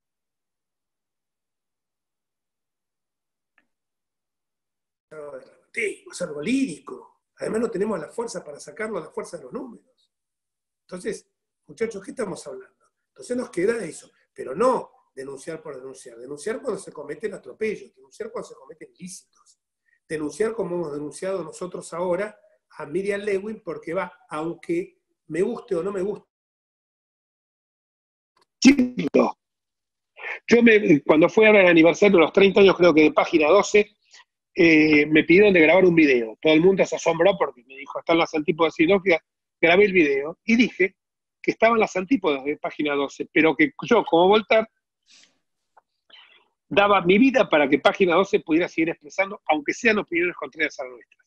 Pero obviamente también respetame las mías, porque con el tema viste, que terminan siendo, como yo digo siempre, esa cosa que las minorías terminan acorralando a las mayorías. Ni las mayorías a las minorías, ni las minorías a las mayorías. Tiene que haber no tolerancia, porque tolerancia evoca una relación de poder. Tiene que haber respeto recíproco. Porque la tolerancia es yo te tolero, te soporto, porque tengo más poder que vos. No. El respeto es porque estamos en un plano de igualdad, no estamos en un plano de superioridad. Entonces yo creo que los avances se corren. Bueno, si pensamos en una justicia contada, si pensamos que vamos a tener eso, la verdad que estamos en dificultades. Pero creo, vuelvo a insistir en lo que digo siempre, una ciudadanía empoderada. Yo le voy a decir algo, los políticos son sensibles a dos cuestiones, somos sensibles a dos cuestiones. Cacerolazos, manifestaciones populares, masivas por el otro, y denuncias penales. Esas son las dos cosas que conmueven, lamentablemente, porque no hay condena social. Si hubiera habido condena social, Fernández le saca el 48% de los votos. Después de lo que dijo de Cristina, nadie iba a votar a Cristina. O sea, sin embargo, bueno, es así. El voto de Cristina es un voto que evidentemente, si vos le dices a la gente, pero vos te fijás que lo que ha hecho esta mujer, el desastre que hizo en la Argentina, lo que robó, pero lo dicen cuando hablan de que Fabián Gutiérrez la acompañaba a comprar carteras de $5.000, $6.000 y se quedó corto, porque las de ellas, según me han dicho algunos especialistas, valían arriba de $10.000. No sé qué marcas eran, pero era una marca bastante conocida. Pero carteras que son prohibitivas, Louis Vuitton, Louis Vuitton, Hermès, una de esas. Y la gente dice, ¿cómo? Fabián Gutiérrez muere con 35 propiedades. Un pibe que era secretario privado, que le iba a hacer las compras a ella. Y acá nadie dice, nos dicen, no pueden hablar porque no estamos ligando, estamos diciendo que hay gravedad institucional, porque ese muchacho que había sido, que en paz descanse, que había sido absuelto por la justicia, no estaban siendo investigado por lavado de dinero. ¿Cómo podía haber adquirido tantas propiedades? Eso en otro país del mundo es escandaloso. Miren, vean, Raúl Sendic, el vicepresidente de Uruguay, en la época de, no sé si Tabaré creo que de Tabaré, hijo de un famoso tupamaro, Sendic también. Raúl Sendic era el vicepresidente.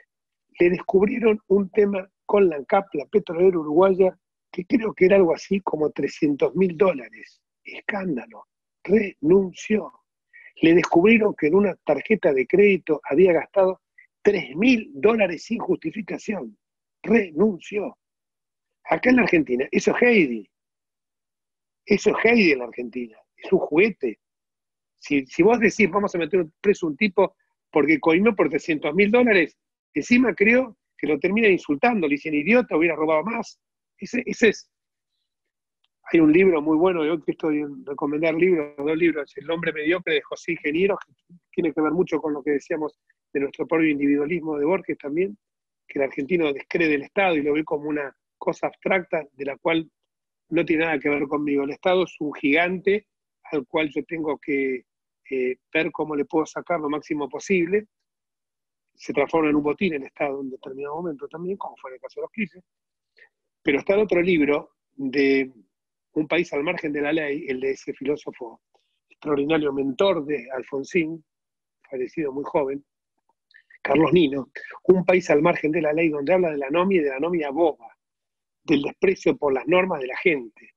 Entonces uno ve, dice, acá la gente es la picardía criolla. Mi viejo murió en el año 76, mi viejo me decía siempre, el mal nuestro es la picardía criolla, el que erran lo vivo del mundo, y somos los imbéciles del mundo, porque la picardía criolla que es jorobar al de al lado, el de al lado jorobar otro, y cuando da la vuelta es una anomia tan boba que termino perjudicándome yo.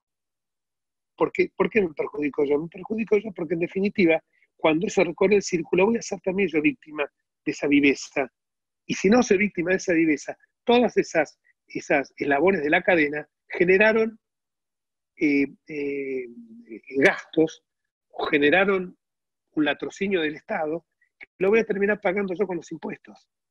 lo que sale, pero como el argentino por ahí lo ve el Estado, no, bueno, esto es el Estado. El Estado, en mayor o menor medida, lo pagamos todos. Cuando pagamos impuestos estamos manteniendo eso. O sea, un Estado ineficiente. Un Estado que tuvo que hacer lo que tuvo que hacer porque no tenía suficientes respiradores ni camas de terapia intensiva. Entonces, creo yo que eso es el motivo. Bueno, díganme si hay alguna pregunta más. Dale, sí, mira, hacemos la última pregunta y después también Horacio quería, decir unas palabras en agradecimiento. La última pregunta la acercó Beatriz Ayas y dice, ¿qué valor le asignás a las recientes movilizaciones populares opositoras en el retroceso de algunas medidas de gobierno? ¿No? En base a Bueno, las lo dije manifestaciones eso ya, recientes. lo dije eso, los cacerolazos empiezan con las cárceles masivas, el gobierno confunde el aplauso a los médicos con un aplauso a su gestión, después de los cacerolazos con Vicentín vinieron las primeras manifestaciones fuertes, de vuelta es una ciudadanía muy empoderada, que no está dispuesta a resignar libertades, esto es lo bueno, y cuando advierte estas cosas, y el gobierno ha reculado en todos los casos, más allá, a pesar de Cristina, que Cristina las quería imponer a sangre y fuego. O sea, Cristina está muy molesta con todo esto, lo sabemos de muchas fuentes, porque le molesta, y bueno, le molesta que vayan y le digan chorra y en Juncal y Uruguay donde vive ella. Pero ustedes tienen que pensar que si nosotros esa franja, porque cuando uno ve, es fantástico, cuando uno ve el mapa de la República, ve esa franja que abarca Santa Fe, que abarca Mendoza, que abarca Córdoba, que abarca San Luis, que abarca parte del norte del conurbano bonaerense y la capital, que es la franja amarilla, por denominarlo por el color que adoptó Juntos por el Cambio, esa franja amarilla que divide al país en dos sectores, y es el sector productivo. Piensen que ganamos en Santa Fe, que el gobernador es nuestro, ganamos en ¿cómo se llama? En Entre Ríos, que el gobernador es nuestro, ganamos en Córdoba, ganamos en Mendoza, ganamos en Córdoba no es nuestro, en San Luis, que no es nuestro tampoco, ahí ganamos. Y sin embargo perdimos en Corrientes, que el gobernador es nuestro, y perdimos en Jujuy, que el gobernador es nuestro también. Sin embargo, ¿por qué fue eso? Porque es el sector más productivo, que es el que impulsa la economía. Nosotros tenemos que ver, hay un libro, ya que estoy recomendando hay un libro que lo estoy buscando hace días, que se lo voy a pedir que me lo mande de vuelta, de un escritor genial que se llama Daniel Mushnik, gran periodista, ahora está grande ya y creo que está un poco, el otro día escribió algo igual, que habla de los 4 países que se parecían más en forma semejante, Australia, Nueva Zelanda, Canadá y la Argentina, los caminos distintos que tuvieron, que cuando nosotros éramos potencia, ellos 3 ni existían, y bueno, y se basaron en un sistema agroexportador que no estaba reñido con un sistema de industrialización. O sea que lo ideal es poder en un mundo tan demandante de alimentos, parece mentira que tengamos hambre cuando podemos dar de comer a 400 millones de habitantes, pero en un mundo tan demandante de alimentos tenemos que ser suficientemente inteligentes como para esto, pero esto lo vengo diciendo hace 20 años, para esa materia prima que es el alimento, transformarla, darle valor agregado con la industria, pero no ponernos a ensamblar televisores en el sur del país o fabricar, no sé, algunas cosas para las cuales no somos competitivos. Tenemos que buscar lo que realmente somos competitivos, porque hoy el mundo es así. ¿Qué voy a poner a competir? Y eso que nosotros tenemos, y acá también, esto para que tengamos conciencia de algunas cosas. Podemos no ser competitivos a nivel mundial en todo lo que es economía del conocimiento, pero a nivel latinoamericano de la región somos muy competitivos. Hay 6 unicornios, ustedes todos saben lo que es un unicornio, hay 6 unicornios. 5 unicornios están en la Argentina, 1 está en Chile. Brasil no tiene unicornios, México no tiene unicornios. La economía del conocimiento, que es una fuente generadora brutal de divisas, tiene en la Argentina cerebros. Sin embargo, votamos una ley en diciembre. Al gobierno nuevo no le gustó. Entonces dijo, ¿por qué le quitamos impuestos a todos? A las pymes, a las mini pymes, y también se lo quitábamos a Galperín. ¿Por qué queremos que Galperín se vaya a abrir un emprendimiento, persigámoslo porque es un tipo exitoso? Entonces, ¿qué fue lo que dijo el gobierno? No, al Galperín y los grandes empresarios de la industria del conocimiento, economía del conocimiento, yo digo no del conocimiento, de la innovación. Seamos más, un diputado nuestro de la provincia de Buenos Aires, Fabio Quejas, lo definió muy bien, es economía de la invención, no del conocimiento, de la innovación, perdón.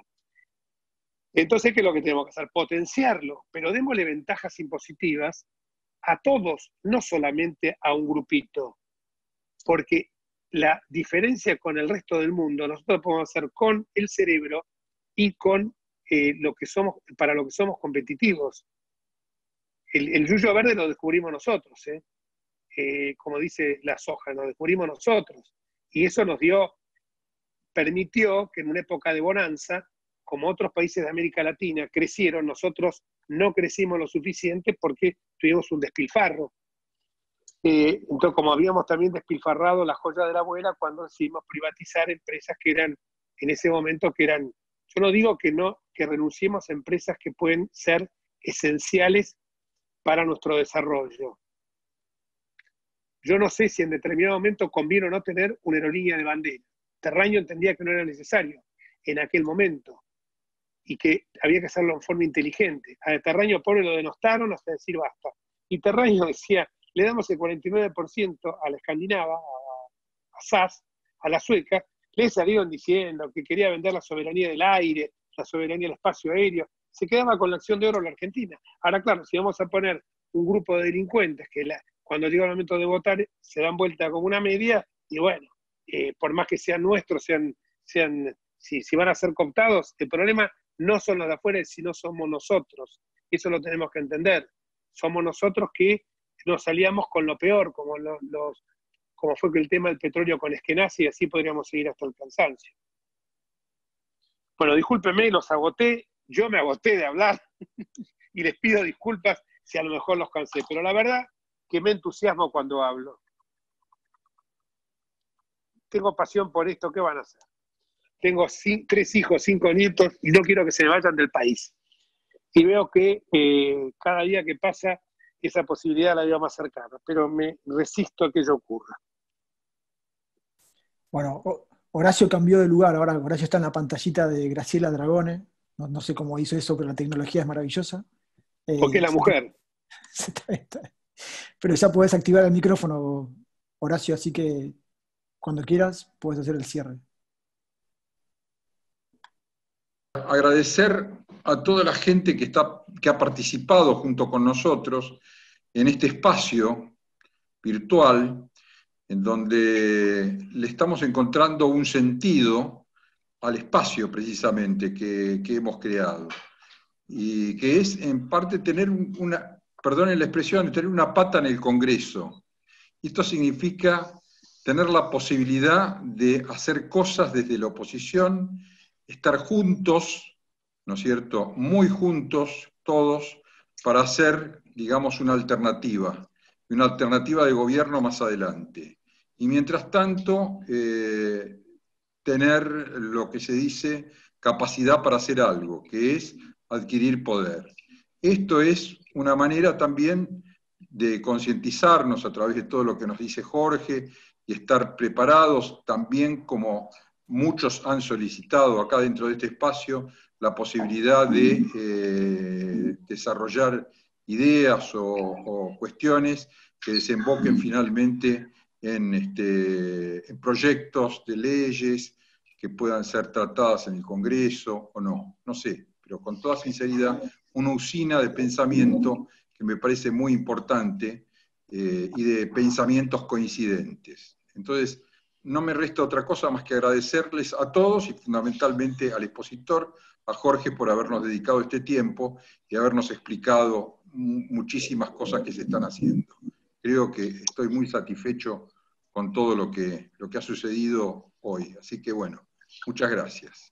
Bueno, yo les quiero agradecer a todos y quedaron algunas preguntas que las tengo acá sin contestar. Una que mandaron Sofía Soldini Cáceres, se la contesto, de un proyecto de ley que ya tiene, que no se podrá ejercer ningún cargo político aquel que haya infringido, ya sea por delitos graves, esté encuadrado, imputado de corrupción, ocasionando pérdidas importantes al Estado.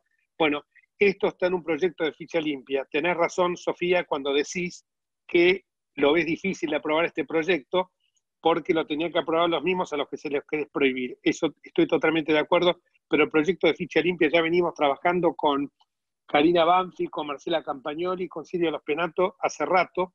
Esto revela, cuando digo que son tantas mujeres las que están en este proyecto, revela no se ofendan los hombres, revela que las mujeres están más preocupadas por adecentar la política o por tornarla más honesta en algunos casos que muchos de los hombres. Porque cuando hicieron el proyecto, yo cuando vi, dije, sí, acá, Brenda Austin, dije, che, acá pongan el gancho al 1. Yo firmé porque estaba convencido. Bueno, creo que el proyecto más importante era primero sacar a todos los delincuentes del Congreso. Bueno, mientras la gente los vote y no tenga ninguna tacha, es difícil.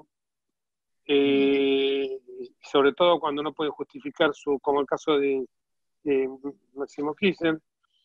Bueno, esta es Leticia. Leticia no pudo entrar, no la vi. Leticia Felón entró, una gran amiga de años, colaboradora de Florentina Gómez Miranda, una gran mujer de la Unión Cívica Radical. A Irma ya la vi, mi querida amiga, una diputada laburadora con méritos tremendos, muy meritoria en su actuación como diputada. Estoy viendo mientras estoy hablando si quedó alguna pregunta que esté suelta acá. No, estuvimos algunos que no se pudieron conectar. Estoy en el Zoom pero no puedo verme. ¿Qué más? Mi pregunta al diputado, la última, de Ignacio Stuthoff-Wagner. Mi pregunta al diputado, disculpe Ignacio si lo pronuncié mal, mi pregunta al diputado, quisiera saber si el gobierno tomó nota que el día siguiente de las PASO en agosto, el mundo nos desconectó el respirador y nos borró del mapa forever. Lo digo porque vivo en Argentina y Suiza y lo vi. Ignacio, ¿qué querés que te diga? Te doy la razón. Fíjate los parámetros del riesgo país y del dólar entre el día previo a las PASO y el día subsiguiente. Muy creíble no éramos. Pero bueno, es lo que sucedió. Les quiero agradecer infinitamente. Hablé con Horacio antes de este Zoom y le dije de que la banca no está a disposición de todos ustedes. Los proyectos los canalizamos, los discuten. Yo formo parte del grupo. Disculpen que algunas veces es un grupo muy activo, pero como le dije a Horacio, tiene una virtud, es un grupo serio, porque algunos grupos se transforman en un cotilleo, como dicen los gallegos, de peluquería. Este no, este es un grupo muy serio. Algunos los conocía, otros no, pero por lo que veo, preguntas muy inteligentes, no porque yo las haya podido responder, sino porque creo que así fue. Y por el otro lado, creo que es un grupo que puede aportar muchísimo. Y bueno, la banca a disposición de ustedes en los temas que sean. Si muchas veces yo no contesto, es porque la verdad que me abruma cuando me voy a dormir la cantidad de WhatsApp que tengo para contestar y quiero cumplir con todos. Porque el sueldo me lo pagan ustedes. Fundamentalmente por eso. Chau y gracias a ustedes. Gracias.